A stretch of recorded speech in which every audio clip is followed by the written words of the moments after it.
All right, Travis Brown, Horror Movies Uncut, Submissions and Slashers. We are making our way back to Austin. I know we just came back from Fantastic Fest, but now we're down there covering the Austin Film Festival. We're doing a little bit of remote coverage. We got the Beldham, which is a film that's going to be making the North American premiere tonight down at the festival. And we have the lovely opportunity to speak to the cast and the crew behind the film. And we are so ecstatic to have everyone here tonight. And the first thing that I really want to ask everyone, and Angela, this is going to be pretty much directed towards you, but anyone can piggyback off of this if they like to. When we look at a film like The Beldam, this is really a great dark fantasy kind of folklore tale. What is a tale that you remember from your childhood that kind of speaks along the same wavelength and vibe as what people are going to expect when they see The Beldam? That's a really fun question. Two things come to mind. I had someone recently tell me it felt like an Edgar Allan Poe story.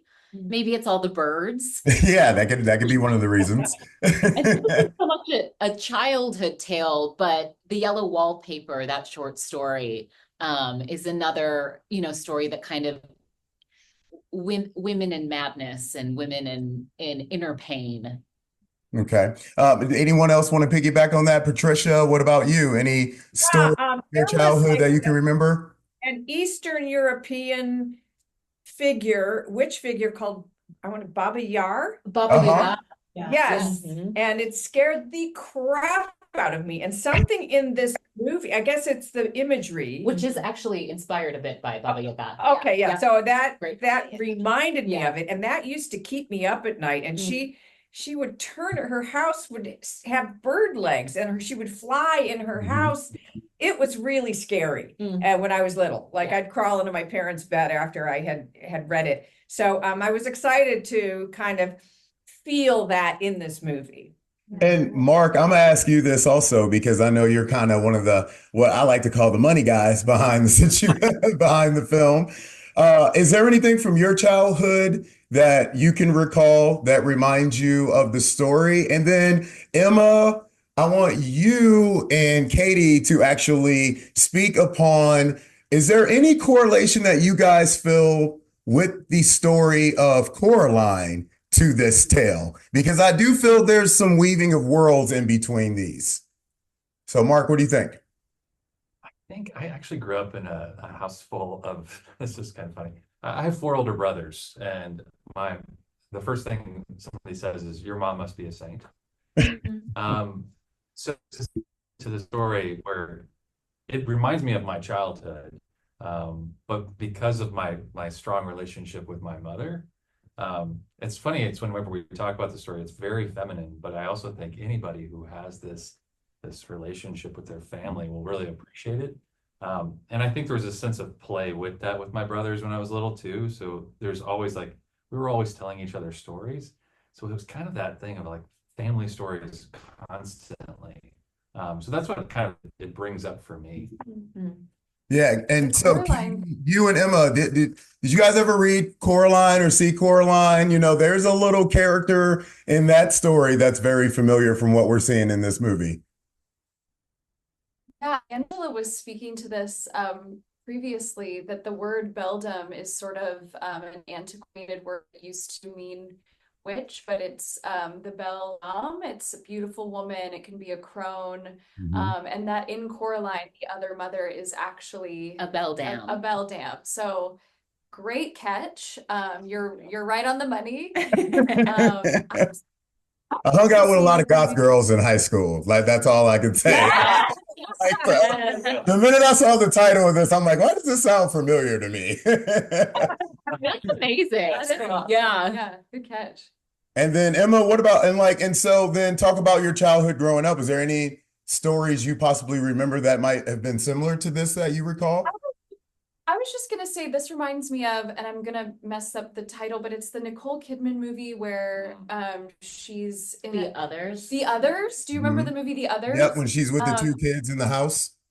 Yeah, and there's like it's very creepy and it's a slow burn and it's beautifully shot. I think I even when I read the script, I sort of envisioned that stylistically, and I think it's definitely holds hands with that genre. But that was one of the first like horror film thrillers I saw when I was younger that I felt like fed me in this way, that it felt really nuanced and like it was a surprise twist ending that was very satisfying and coming. So I feel Yeah, like there's a that. couple parallels that I think you could find between these two movies. Katie, I'm really curious, where do you go emotionally when you are creating a character like Harper and everything that she has to go through in the film? The depths. Where you know, I'm kind of in this phase of my life where I'm embracing my emotional capacity. I used to feel a lot of shame around my emotional capacity, and the more I get to kind of work with it, the more I'm starting to build the muscles to be able to go there, Love drop that. it, that reality. Do you And think I you mean, were it's able to hard. flex It's a little bit in this? Were you able to flex a little bit in this? able to flex Oh, a yeah. little bit. Oh, yeah. Yeah.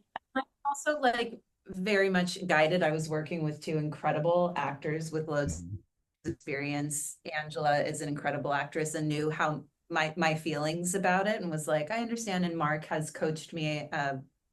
He's an actor as well and has coached actors. I've worked with Mark. And so I felt really held and yeah, I felt good. Good about That's it.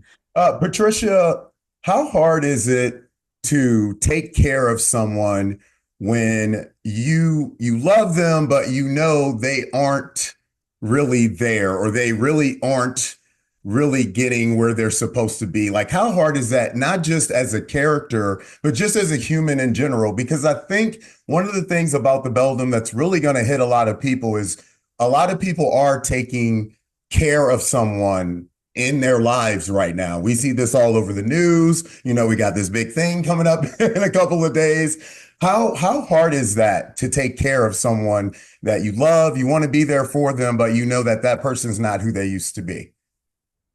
Yeah, when we shot this movie, I had recently lost my brother, and we'd been very, very close for all our adult lives, and because of some issues that he had, we weren't close as we used to be.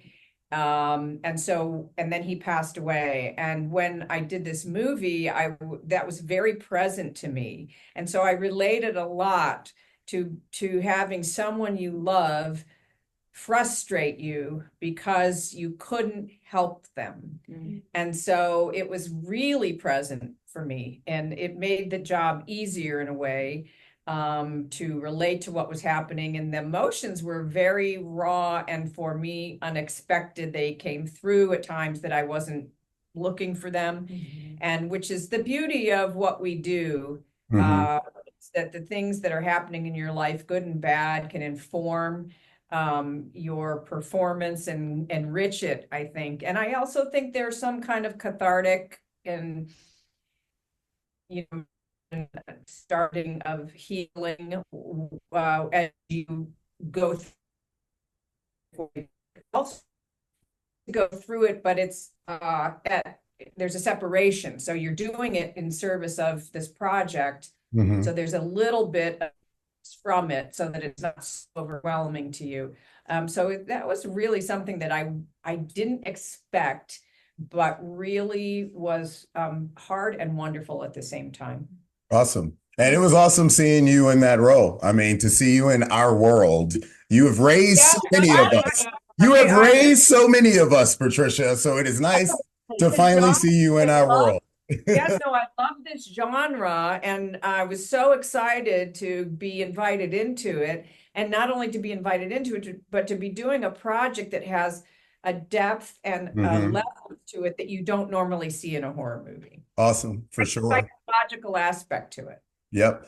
And like Katie, you and Emma, like it's always a pleasure to see you two, because you are both so hardworking, and I've seen you both in so many projects. And Emma, like, to kind of piggyback with Bet's character in the film, like, how important do you feel it is to show that we still have women out there supporting each other, taking care of each other, kind of talking about what I mentioned earlier about the climate of the world that we're in right now. Like, how important is it to have roles like that in films like this, where we see that they are just here to take care and make sure people are doing what they need to do in life?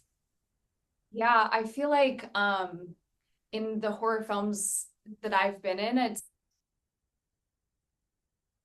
some sort of a gore situation, or running for my life. It's a different kind of horror. It's cool to be the final girl, but this was joy.